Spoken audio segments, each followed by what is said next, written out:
Assalamualaikum warahmatullahi wabarakatuh. Berjumpa lagi bersama kami di channel YouTube Dunia Sejarah. Pada kesempatan sebelumnya telah dibahas tentang masa kecil Nabi Muhammad Sallallahu Alaihi Wasallam. Bagi teman-teman yang masih belum nonton, silahkan lihat linknya di deskripsi. Mudah-mudahan bermanfaat. Kemudian pada kesempatan ini akan dibahas tentang secercah cahaya di tengah gelapnya budaya bangsa Arab. Namun sebelum lanjut, silahkan teman-teman subscribe, hidupkan loncengnya, jangan lupa komen dan share. Secercah cahaya di tengah gelapnya budaya bangsa Arab. Kondisi sosial kota Mekah dipenuhi dengan kerusakan, huru-hara dan penindasan satu dengan lainnya. Sistem kasta sosial sangat menentukan nasib seseorang. Ada golongan tuan-tuan dan pembesar, lalu sisanya golongan budak dan orang-orang lemah.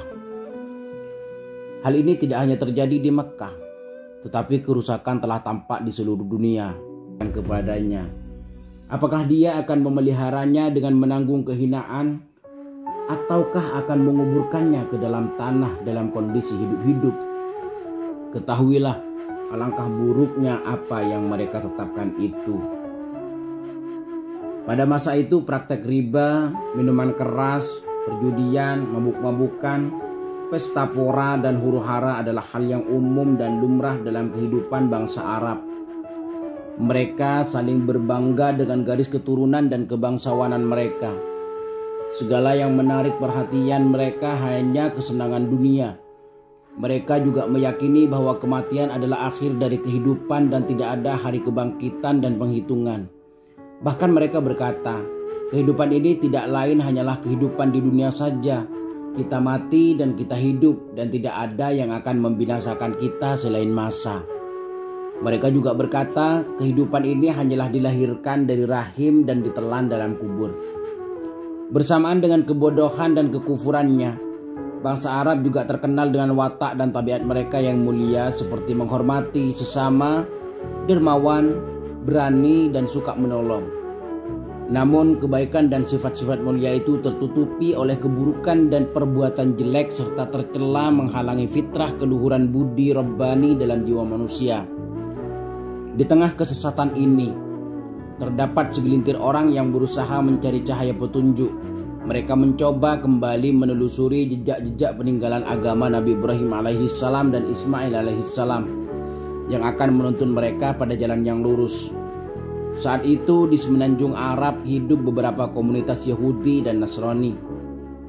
Sejarawan Ibnu Ishaq menyebutkan bahwa pada hari ketika masyarakat Quraisy merayakan hari besar mereka dengan berkumpul di sekitar berhala-berhala yang mereka agungkan, berkurban untuknya, dan melakukan tawaf, berkumpullah 4 orang Arab. Mereka adalah Waraqah bin Naufal, Ubaidillah bin Jahash, Uthman bin Huwairith, dan Zaid bin Amr bin Nufail. Mereka saling berbicara satu sama lainnya. Ketahuilah demi Allah, kaum kalian sedang berada dalam kesesatan. Mereka telah menyalahi agama nenek moyang mereka Ibrahim. Untuk apa kita berkeliling menyembah batu yang tidak mendengar, tidak melihat, tidak memberi manfaat, dan tidak membahayakan sedikit pun? Wahai kaumku, berpeganglah kalian pada ajaran selain agama ini. Sebab demi Allah, sesungguhnya kalian berada dalam kesesatan. Setelah itu mereka berpisah dan menyebar ke berbagai negeri. Waraqah bin Naufal mengikuti ajaran Nasrani. Begitu juga dengan Ubaidillah bin Jahash yang masih dalam kegelisahannya dan mati sebagai pemeluk agama Nasrani. Sedangkan Uthman bin Huwairith mengabdi kepada Kaisar Romawi dan menganut agama Nasrani. Yang terakhir Zaid bin Amr, dia menjauh dari berhala-berhala lalu mengikuti ajaran Nabi Ibrahim alaihissalam. Walau demikian, sebagian besar orang-orang Arab berada dalam kesyirikan dan kebodohan. Mereka menyembah apa yang disembah orang-orang tua mereka, mengikuti tradisi yang sudah berlangsung turun-temurun. Dalam Al-Quran dikatakan mereka tidak menyembah melainkan sebagaimana nenek moyang mereka menyembah dahulu. Dalam meratanya kebodohan dan kesesatan inilah Muhammad kecil dilahirkan. Beliau dalam kontemplasinya sejak masih kecil, lalu beranjak remaja sampai dewasa, senantiasa heran dengan perbuatan kaumnya. Bagaimana akal pikiran mereka merosot sedemikian rupa. Mereka menyembah batu yang tuli, berdoa pada pohon, bahkan pada sekumpulan pasir. Namun dia hidup bersama di tengah-tengah mereka, makan bersama mereka, ikut serta dalam kebahagiaan mereka, dan berbelasungkawa dalam duka mereka. Akan tetapi Allah Subhanahu wa Ta'ala menjaga beliau dari setiap perbuatan jahiliyah mereka dan menyucikannya dari penyembahan berhala. Beliau tidak pernah bersujud pada patung atau menyembah salah satu darinya. Tidak pula mengikuti kaumnya saat memberi persembahan dan melakukan sembahyang untuk patung-patung tersebut. Bahkan beliau tidak pernah bersumpah walau sekalipun atas nama-nama mereka. Diriwayatkan dari Ibnu Abbas, dia berkata, Ummu Aiman berkata kepadaku, di pintu Ka'bah ada sebuah patung yang sering didatangi oleh kaum Quraisy sekali setahun. Di sana mereka melakukan ibadah, mencukur rambut, beriktikaf dari pagi hingga malam. Termasuk di antara mereka adalah Abu Thalib. Dia mengajak Rasulullah SAW untuk ikut menghadirinya bersama kaum mereka. Namun Rasulullah SAW menolak hingga aku melihat Abu Thalib memarahi beliau, dan aku juga melihat bibi-bibi beliau sangat marah kepadanya. Sampai mereka berkata, sungguh kami sangat takut apa yang terjadi kepadamu jika engkau menjauhi Tuhan-Tuhan kita. Apa yang engkau inginkan wahai Muhammad dengan tidak menghadiri perayaan hari raya bersama kaummu dan tidak memperbanyak pergaulan dengan mereka? Mereka tetap bersikeras hingga beliau pun ikut pergi bersama mereka. Di tengah perjalanan beliau tiba-tiba menghilang atas kehendak Allah. Kemudian ketika kembali kepada kami, beliau dipenuhi dengan perasaan kalut dan takut. Bibi-bibinya bertanya kepadanya. Beliau menjawab, aku takut dirasuki oleh jin. Bibinya membalas, bagaimana mungkin Allah mengujimu dengan setan, sedang engkau memiliki perangai yang mulia? Lalu apa yang engkau lihat?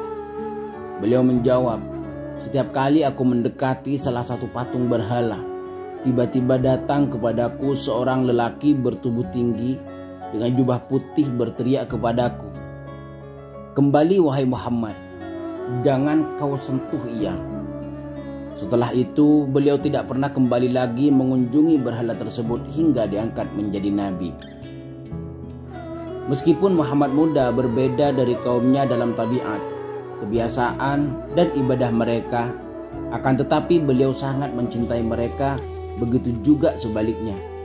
Beliau dapat merasakan kuatnya jalinan persaudaraan dan kekerabatan antar mereka. Beliau sangat menyayangi dan bersikap lembut pada mereka, sedang mereka mengenal beliau berjiwa murni, berbicara jujur, lembut lisannya, sangat baik kepada tetangga, baik perangainya, cemerlang akhlaknya, mulia pergaulannya, tinggi kepeduliannya, zuhud dalam kesehariannya, dan sangat menjaga amanah. Sehingga kaumnya menamai beliau dengan As-Sadiqil Amin, yang jujur lagi terpercaya. Meskipun beliau tidak seperti mereka, tetapi mereka amat menghormati dan menyayangi beliau.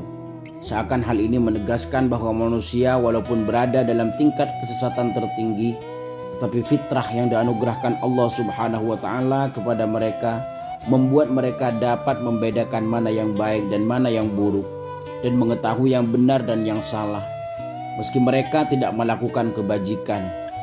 Dengan segala kesempurnaan dan kesucian yang dimiliki oleh Muhammad muda, beliau tidak menjauh dan meninggalkan kaumnya, tetapi beliau ikut serta bersama mereka dalam hal yang tidak bertentangan dengan akal sehat dan akhlak mulia. Muhammad muda ikut berjuang bersama paman-pamannya dalam perang Fijar. Perang itu merupakan perang pembalasan yang terjadi antara kaum Quraisy dan Hawazin. Dalam perang tersebut beliau mengumpulkan anak panah untuk paman-pamannya. Beliau juga menyaksikan perjanjian Fudul saat berusia 20 tahun.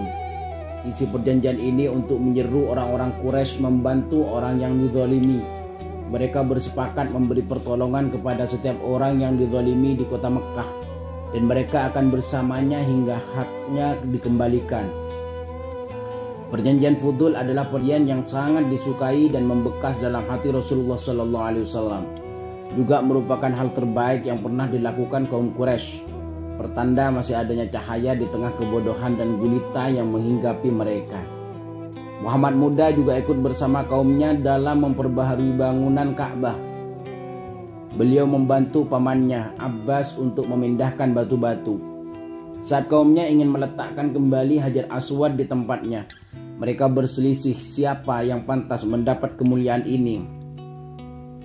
Sebab Hajar Aswad memiliki kedudukan dan kesuciannya tersendiri. Percekcokan itu hampir saja berujung pada pertempuran. Kemudian salah seorang dari mereka memberi saran untuk meminta keputusan pada orang yang pertama kali masuk pintu masjid. Lalu mereka pun sepakat. Ternyata yang pertama kali masuk masjid adalah Muhammad. Membuat semua merasa senang dan hati mereka pun tenang. Lalu mereka berkata, "Dia adalah Al-Amin. Kami rela dengan keputusannya." Begitulah Muhammad muda berada di tengah-tengah perselisihan yang nyaris menumpahkan darah sesama bangsa Quraisy. Beliau memutuskan perkara rumit itu dengan berkata, "Bawakan kepadaku sehelai kain." Mereka pun membawakan kepadanya kain tersebut. Kemudian beliau membentangkan kain itu di atas tanah dan meletakkan Hajar Aswad di atasnya. Lalu berkata, "Setiap kabilah hendaknya memegang sisi kain. Kemudian angkatlah bersama-sama." Semua dapat menyaksikan cemerlangnya akal beliau, kecerdasan pikirannya, dan terlepasnya beliau dari hawa nafsu dan kesesatan. Muhammad muda hidup bersama kaumnya dan melakukan aktivitas kehidupan seperti mereka. Di saat perniagaan merupakan mata pencaharian yang umum bagi kebanyakan penduduk Mekah, dan beliau melihat beban tanggungan yang diemban pamannya Abu Talib, beliau lalu berdagang. Salah satu mitra kerjanya bernama Sa'ib bin Abi Sa'ib, seorang pemuda yang baik dan berjiwa besar. Rasulullah SAW berkata tentangnya, "Sebaik-baik rekan adalah Sa'ib. Dia tidak curang dan tidak suka mendebat." Demikianlah Muhammad muda hidup berbaur bersama kaumnya. Walaupun keyakinan mereka saling berlainan dan berbeda jauh dalam beribadah, tetapi beliau hidup di tengah-tengah mereka sehingga mereka dapat menyaksikan perangai beliau dan memujinya. Beliau memperlakukan mereka dengan kasih sayang dan menjaga amanah.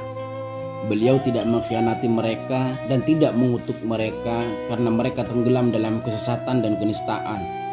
Namun beliau menjadi teladan bagi mereka dalam menjaga amanah, bertingkah laku dan menyayangi sesama. Sehingga hal tersebut menjadi alasan kuat bagi mereka untuk mempercayainya saat risalah dari langit diturunkan kepadanya. Lantas, apa yang mereka katakan pada dakwahnya? Bukankah dia adalah As-Sadiqul Amin? Para sobat sekalian, demikianlah perangai Nabi Muhammad SAW yang memang sedari muda orang-orang Arab menjulukinya dengan As-Sadiqul Amin, orang yang jujur lagi dipercaya.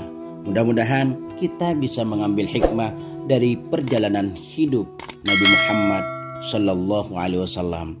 Sampai ketemu lagi pada kesempatan berikutnya. Akhirnya, Assalamualaikum warahmatullahi wabarakatuh.